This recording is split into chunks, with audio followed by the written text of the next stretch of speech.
Excellencies, good afternoon, distinguished participants. I hereby declare open the 38th meeting of the 52nd session of the Human Rights Council.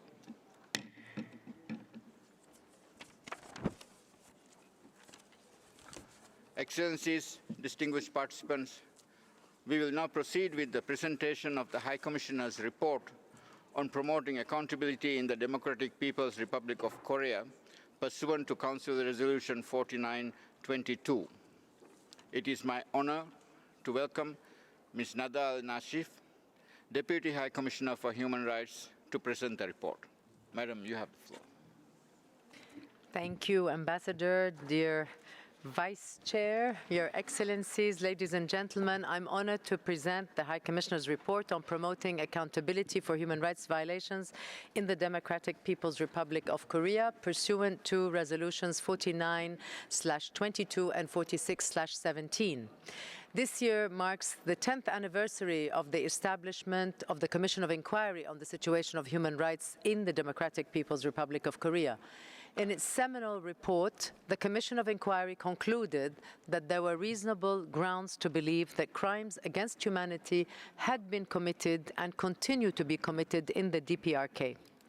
OHCHR has gathered and analyzed a significant amount of information on serious human rights violations and possible international crimes since the creation of a field-based structure in Seoul in 2015. It continues to do so despite a lack of cooperation from the government of the Democratic People's Republic of Korea, a lack of access to the country, and the closure of its borders since early 2020 following the COVID-19 pandemic. We are acutely conscious of the worrying food security and broader humanitarian needs in the DPRK, and of course their impact on economic, social, and cultural rights. In line with the mandate given by this Council, this report presents a summary of the work done by our Office on accountability. This is just one element of our broader monitoring of the human rights situation, but also what we hope could be a broader engagement to assist the authorities in fulfilling their international human rights obligations. The Office has conducted interviews with people from the DPRK recently arrived in the Republic of Korea in order to collect information about the situation in the country. These interviews and analysis form a crucial part of the information that our Office is compiling in the Central Information and Evidence Repository mandated by the Council. The repository is a comprehensive database of information on human rights violations in the DPRK, some of which may amount to international crimes. The aim is to preserve such information for use in any future accountability processes. Our Office continues to develop strategies to promote judicial and non-judicial approaches to accountability at the domestic and the international levels.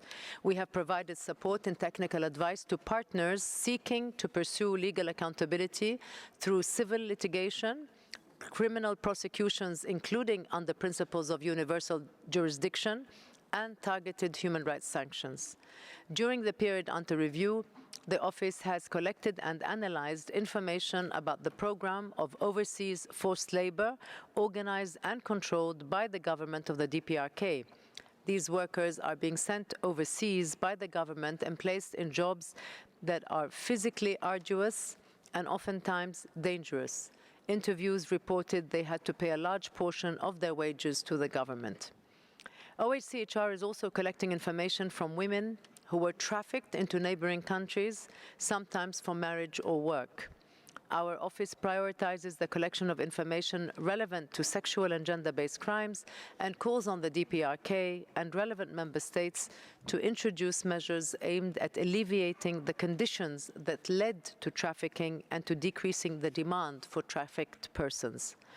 The report offers preliminary observations from a series of consultations being carried out by the Office with victims, affected communities, and other relevant stakeholders, with a view to including their views into avenues for accountability as requested in Human Rights Council Resolution 4617.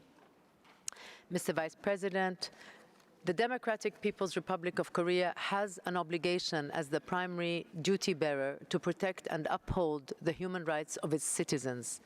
OHCHR stands ready to assist in this respect. I encourage the government to explore opportunities for technical cooperation and engagement with our office to promote human rights in the country and provide us with access to the country and to information about the current situation of human rights.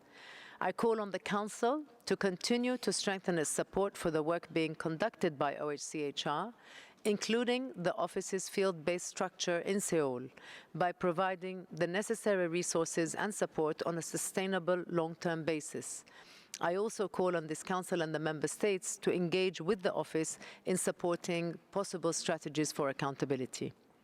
Today's debate is an important opportunity to renew commitment to seeking accountability for serious human rights violations and possible international crimes committed in the Democratic People's Republic of Korea. Victims have the right to justice and to full and adequate reparations. The human rights of the people of the Democratic People's Republic of Korea must not be forgotten. Thank you.